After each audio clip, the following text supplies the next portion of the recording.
Vivemos em um mundo que não desliga. Notificações, pressão, prazos, comparações e um fluxo de estímulos que o nosso cérebro simplesmente não foi feito para suportar.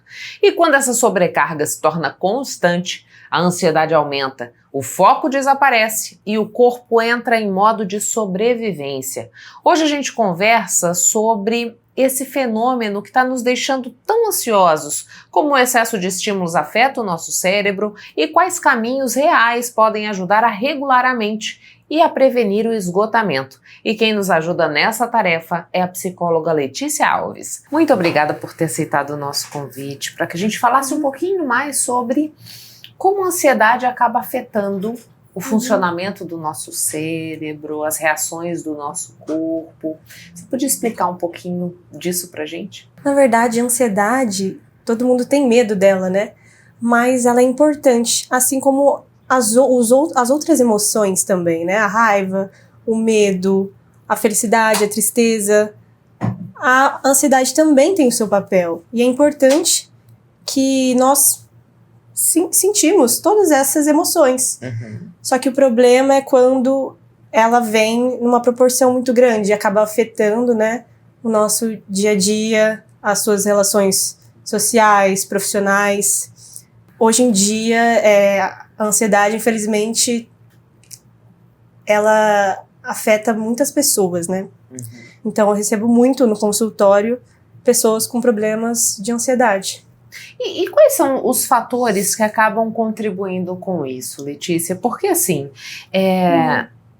se a gente for olhar essa ansiedade que não é a saudável, né? Que não é aquela usual no nosso sentir, ela não afeta só adultos, ela afeta também crianças, né? O que está por trás disso? Quais são os ingredientes ou os elementos dessa vida moderna que a gente leva que tem culminado nessa reação? Olha, hoje eu vejo muito as redes sociais, o celular, também ajudam muito nessa questão da ansiedade e já vir desde pequeno, né?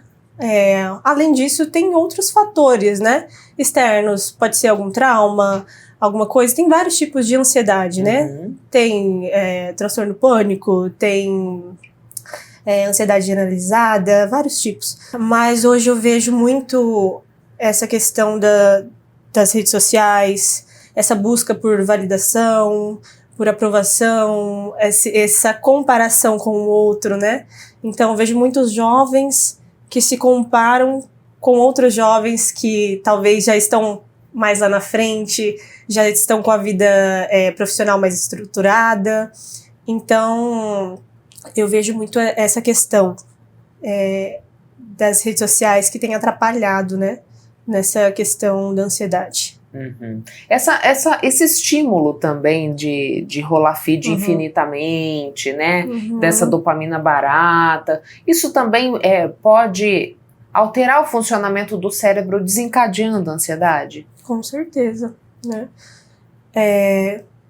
Quando a gente está ali rolando feed sem parar, muitas vezes não, né? A gente perde a noção do tempo, né? Quem nunca ficou ali no celular e quando foi ver, já passou horas, né? E hoje isso, infelizmente, faz parte da nossa vida, né? O celular, as redes sociais. Querendo ou não, a gente tem que postar o profissional, o pessoal, mas é preciso ter essa moderação, né? A gente poder ter um senso de falar, opa, chega. Mas é difícil a gente poder conseguir sair do automático, né? Então eu vejo que quando a gente está ali, libera muita dopamina, é muita descarga, né, de informação. Eu vejo essa questão do celular até mesmo quando a gente vai acordar. O primeiro ato, né, é pegar o aparelho para conferir. E é errado, né? Imagina você acordar e ter um leão do seu lado, um urso. O que você vai sentir? Uma descarga de adrenalina. Estudos mostram que a gente acordar e ir direto pro celular é o mesmo efeito, né? A gente aciona no nosso cérebro aquela descarga, a gente fica em alerta e o nosso dia já começa ansioso, impactado, né, com toda essa informação. Aqui a gente está falando do simples fato de ter o celular em mãos, ou depende do que a gente acessa no celular? Não. O simples fato de estar com o celular, e principalmente nas redes sociais, porque tem essa descarga, né, Imagina, você acordar, não tem nenhum não olha para nenhum lugar, já vai direto, né? Então, muitos estímulos, muitas cores, e isso afeta o nosso cérebro, né? Quando a gente está nessa perspectiva ansiosa, Letícia, você disse assim, é um estado de alerta contínuo, né? O que isso provoca no nosso corpo, né? Isso traz mudanças de funcionamento do corpo humano? Com certeza, né? Porque o nosso corpo vai refletir no nosso corpo, né? Assim como a ansiedade reflete no nosso corpo, né? Então se a gente estiver falando da ansiedade por si só, a taquicardia, né? Talvez algumas pessoas sintam a sudorese, a tensão muscular aqui é muito comum. Nessa região do trapézio, né? Isso. Então, isso pode refletir, sim, no nosso físico. Agora, a questão do celular, eu vejo que é mais um cansaço mental, né? A gente fica mais esgotado, então tem esse cansaço. Porque hoje, até nos momentos de descanso, o celular está presente e a gente não descansa de fato. Ou a gente acha que a rede social pode ser um lugar de descanso, e não é bem assim, né? Na verdade, é o contrário, né? Em vez da gente, igual, acordar, já pega o celular. Já tem aquela descarga de adrenalina, o cérebro já fica ansioso. Uma forma de mudar isso seria começar de outra forma, né? Começar o seu dia mais tranquilo, tira 1 hora de silêncio, lê um livro, se gosta tem a parte mais espiritual aflorada, lê uma Bíblia, né? Começar o nosso dia de outra forma. Ter ali um momento de introspecção, né? A gente estava falando sobre o manejo, você acabou de falar um pouquinho mais sobre esse começar o dia. Quando eu tenho que trabalhar o tempo inteiro conectado, né? Quando, por exemplo, hoje a gente tem várias marcas que precisam marcar presença nas redes sociais, temos os influenciadores. Como é que a gente lida com isso, né? De que forma a gente faz um manejo dessa utilização para que não culmine nesse quadro ansioso? É difícil, né? Porque hoje em dia, infelizmente, a nossa realidade leva para a rede social, porque ali é onde você é visto, né? Querendo ou não. Diferente de antigamente. É a grande vitrine, onde eu exponho o meu trabalho, isso, né? Mas a gente tem que ter estratégias, né? Então, e adaptar para a realidade do dia a dia de cada um, né? Então, se você trabalha mais com a rede social, com o celular, tira ali um tempinho de descanso, né? Entre um trabalho e outro. Nem que seja 20 minutos entre um tempo de trabalho e outro, 20 minutos a cada 2 horas. Então, para você realmente parar e voltar para o mundo real, né? Às vezes a gente acaba até confundindo o que é o real com o virtual. A prática de atividade física auxilia nesse processo? Com certeza. Assim, o padrão ouro para a gente poder tratar um paciente com ansiedade é a terapia e atividade física. E eu vejo que, assim, muitas pessoas, por falta de conhecimento e também por querer resultados rápidos, acabam recorrendo à medicação. Que é errado. Porque a medicação, ela não é para todo mundo. Ela é para alguns casos. Eu sou contra, né, medicação para todas as pessoas. ansiosas.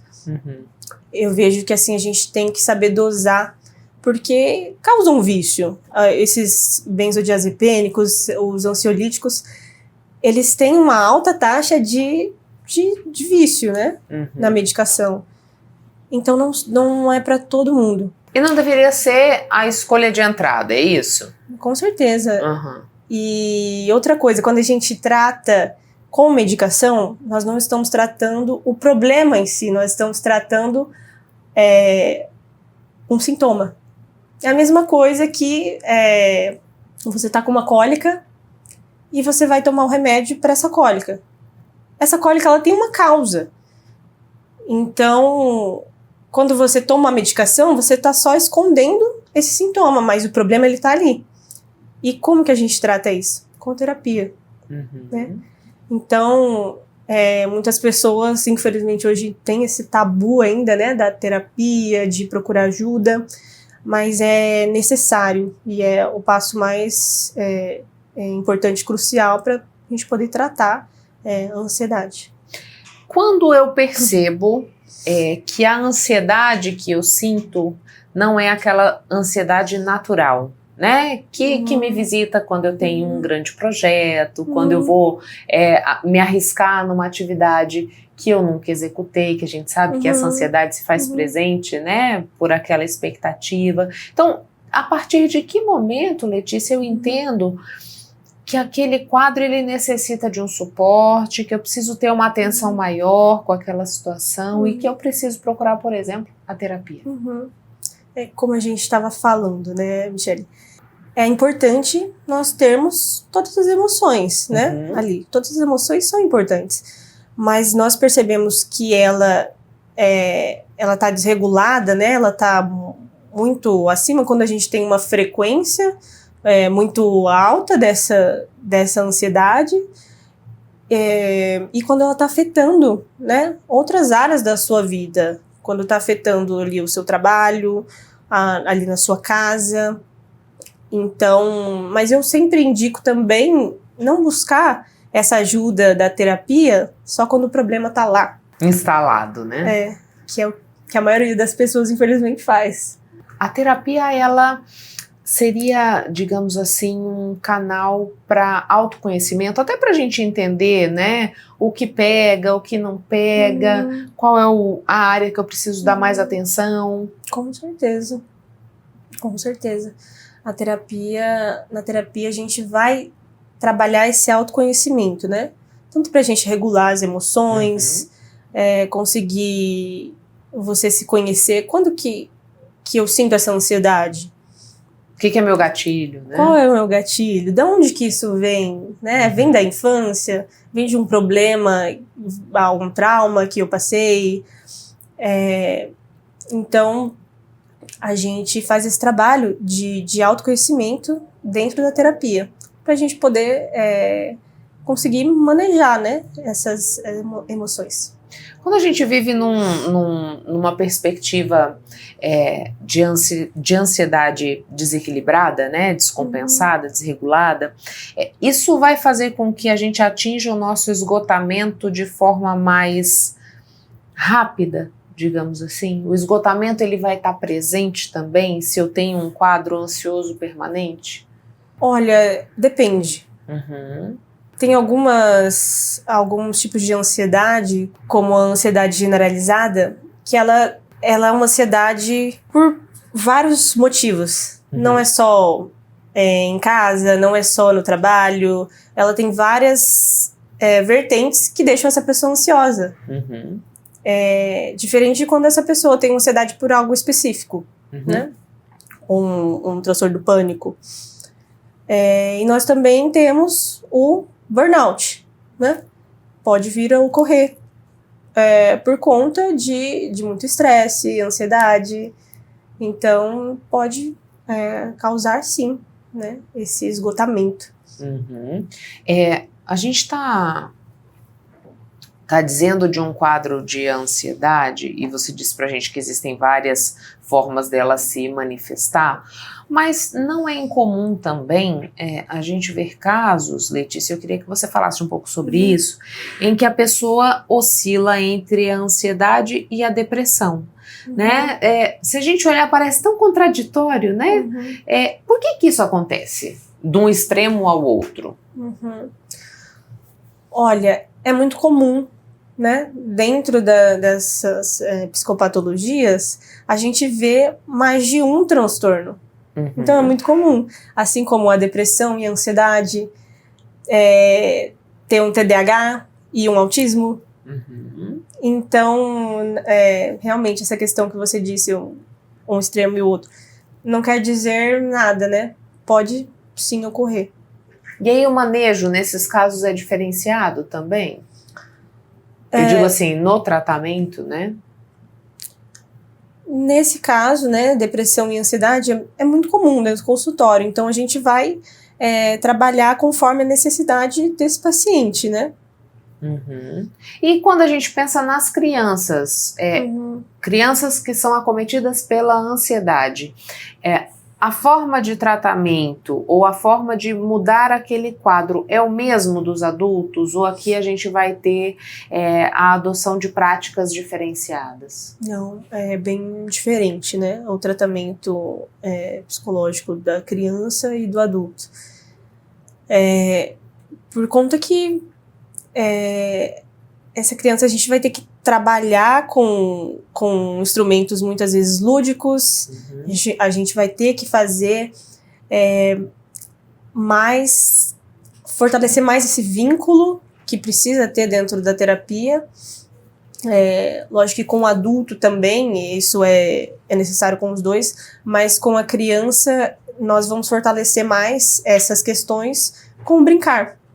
E com o adulto já é diferente.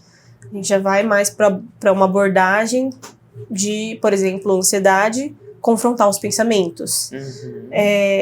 Trazer ferramentas que a gente possa confrontar esses pensamentos que vêm, porque a ansiedade, né, ela é a preocupação com o futuro.